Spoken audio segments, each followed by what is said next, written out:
during the whole show, Arthur Harrow Ethan Hawke, Awful Hell, tries to, who cares? It's an original yeah, MCU yeah, character. He's from one issue of the Moon Knight comic books, but this has nothing to do with that Moon Knight issue. It's a brand new character in name only to Arthur Harrow from the comic books. of course. Along the way, he does his best to manipulate Stephen Grant into doing what he wants, and it's Stephen Grant. His mind is so broken that he almost does exactly what he wants him to do. It was something about what was it? Just controlling all of humanity on Earth, was it, or something? I forget the whole story of it. Let me see. Arthur Harrow wants to balance the world by looking at Taking souls. well, kind of taking souls, but he wants to check and see if everyone on the planet Earth is good or evil. He wants to remove all the evil people with the scales or tattoo thing and judge them before they die, basically. So they can judge.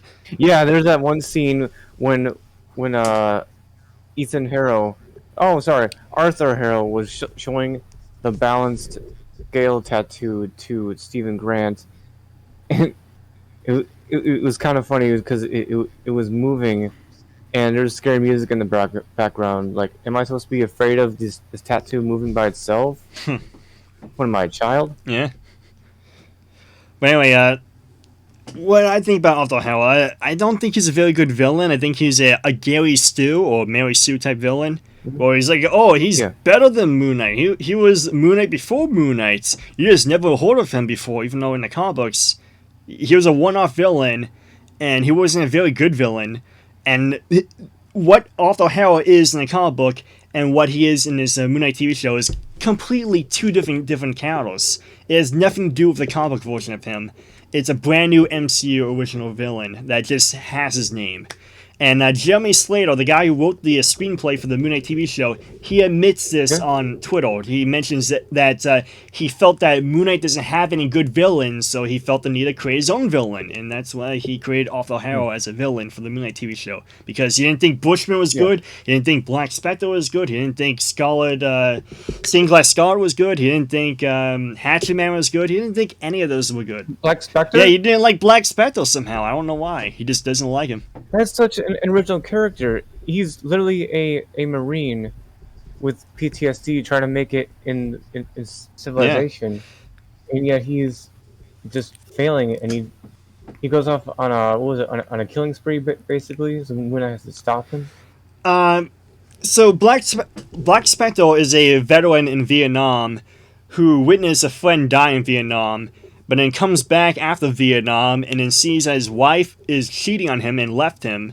His son committed suicide by getting hit by a train, and he lost his job because he was away from work, and they replaced him because he was at Vietnam. He couldn't, work at the job.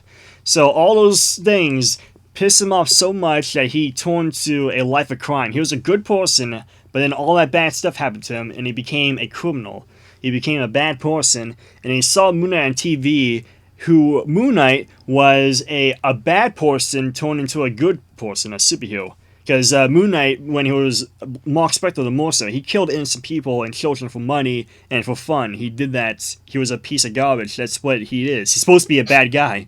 But then he dies in Egypt by being betrayed by Bushman, who was an even worse guy. But then when he dies and gets reborn into Moon Knight, Mark Spector's like, okay, I'm going to get rid of all that bad stuff that I used to do in the past. I'm going to give it up, and I'm going to redeem myself. I'm going to become the Moon Knight, and that's what Moon Knight is. He's a bad guy who becomes a superhero. And what Black Spectre is, he's a good guy who becomes a villain. And Moon Knight is loved by the general public. He's like, oh, Moon Knight, we love you. We got all your merchandise. And Moon Knight's like, no, don't love me. I do not deserve your praise. I was a bad guy in the past. I do not deserve your praise. While Black Spectre is like, I have no one who loves me. No one cares about me. I'm a vegan, good guy. I want to be a villain so then people know my name and scream my name. So that's why Black Spectre becomes a villain. So Black Spectre is a great villain. You just need to know how to use him. And Jeremy Slater does not understand what a Black Spectre is. If you know what Black Spectre is, you'll say he's one of the greatest villains of all time. That's what I'm saying. Yeah, and then Black Spectre came back, and he tried to become president of, was it A Chicago? mayor of Chicago, not president. A mayor of There's no Chicago? president of Chicago. Yeah. I try. So I guess you could say, in a way, he was trying to do good by being a mayor, right? No, because he killed a bunch of candidates in order to get to the #1 position. He was like, "Oh, you're running for mayor too? Psst, kill ya. You're running for mayor too? Psst, kill ya."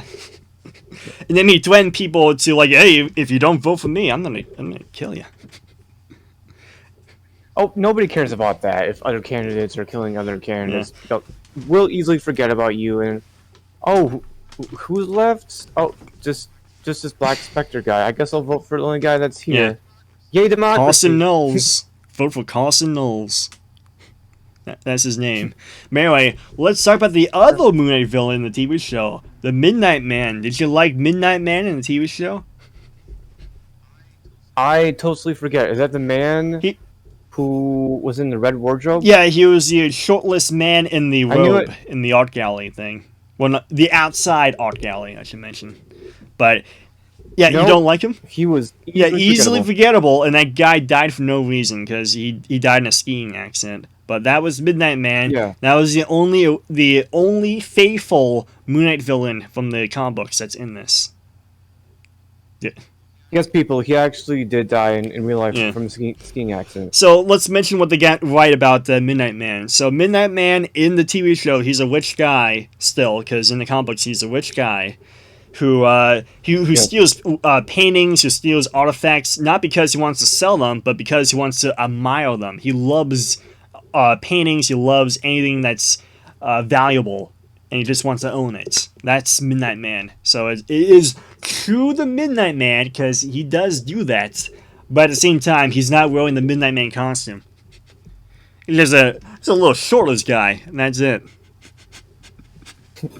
Yeah, and in the comics, Midnight Man's son does his best to become the sidekick of Moon Knight to atone for his father's evil ways, sort of say, basically. Yeah, And he keeps on failing. There's one time when he was trying to be a sidekick of Moon Knight, and Moon Knight said something about go back to your mother who has milk and cookies, some crap like that. Because Moon Knight doesn't do sidekicks. what about Frenchie? Isn't Frenchie like his sidekick or Marlene? No, Marlene is a good bed. She's a good bed sidekick. I'll Yeah. admit that. Yeah, Frenchie. She's a good is sidekick because a good butler. Mark Spector Yeah. kicks her out of bed every night. Nuh-uh. What? Oh, it's a sidekick, as in Mark Spector kicks her out of bed. Oh, okay, that's a corny freaking joke. Whatever, man. Yeah, and Frenchie's just a good butler who's also a very good Frenchie's not a pilot. butler. What? He's a friend from his mercenary days. Mark Spector's mercenary days. He's not a butler. He just hangs out with him a lot. Moon Knight's butler is Samson, if you didn't know, or Samuel, not Samson. Samuel. Oh, I thought he had two Nah. butlers, Frenchie and Samuel. He had a maid too. I forgot what the maid is. But there was an infamous comic book panel where Jake Lockley slaps the maid's butts, and it was an old maid. It's not the hot, sexy maid from the '90s comic books. It's the old one. I guess Jake Lockley is into oldies. That's gross. And even in the comics, is Jake Lockley being used by Khonshu to Like, for hit jobs? no. Yep. Because that's exactly what's happening in the after. I think it was the after credits scene. He's using Jake Lockley as his Khonshu's using Jake Lockley as his hitman now. Not Stephen Grant and not Mark Spector anymore. So I really. should explain this I don't think for Mark- everyone. So in the MCU TV show, Stephen Grant is a good guy. He's a goody two shoes, a vegan, the wimp, the simp, the worm. soy boy. But Mark Spector is portrayed as the cool guy, but he doesn't kill. He's just a good, innocent guy who had a past of killing guilty people. He kills guilty people, but he doesn't kill innocent people. He's somewhat of a goody two shoes too, but he's a cool dude portrayed as that kind of guy. And then Jake Lockley, he's the violent criminal that's like a ladies' man. And all the women love him. And he's like the guy who got the beatings from the childhood trauma, because in the MCU they decided to give him childhood trauma where Mark Spector's mom used to beat him for belts because his brother died, and she blames Mark Spector for the death of Randall Spector in the MCU. So because of that, he's developed this dissociative identity disorder in the MCU, where he believes he's Stephen Grant, so has an imaginary friend who's Stephen Grant, and he has an imaginary friend named Jake Lockley, and he does this to help him relax, or, you know, feel safe, because he's getting beaten. He wants to feel safe, so he develops dissociative identity disorder. But anyway, Jake Lockley is the one who's getting the beating. So instead of being Mark Spector, he switches to Jake Lockley, so he doesn't have any memories or any trauma from the beatings. And Jake Lockley is the one who's getting beaten every single day. So Jake Lockley has a burning, raging passion of feeling like no one loves him, and feeling this anger and hatred for his mom. And that's why he's this violent criminal in the MCU. He's like this violent serial killer kind of guy who kills innocent nurses, and goes out and kills Arthur Harrow at the end of the episode 6. But anyway, in the comic books, both Stephen Grant and Jake Lockley hate Mark Spector, because Mark Spector is the one who kills innocent people and children in his past. And he has guilty conscience about this, and he hates himself for it. So both Stephen Grant and Jake Lockley hate Mark Spector, and they're trying to reform him, trying to have like interventions, saying like, okay, give up doing this. You can't keep killing people. This is wrong. Don't do it. Okay. But in the MCU, they switched it up by giving the Mark Spector idea of him being this guilty guy who killed innocent people, and then pushed it onto Jake Lockley. So now Jake Lockley in the MCU is the guy who's killing innocent people. He's the bad guy, even though in the comic books it's Mark Spector who's supposed to be the bad guy who's doing that.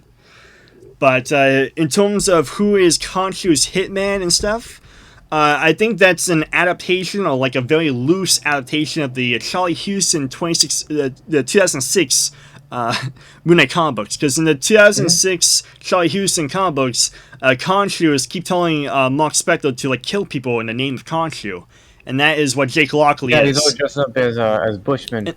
Bushman with his face cut off and reattached to his head. So let's think about it this way. Each each persona in the Moon Knight TV show is based on a different version of the Moon Knight in the comic books.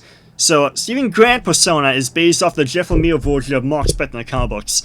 The Jake Lockley persona is based on the Charlie Houston version of Mark Spector from the comic books.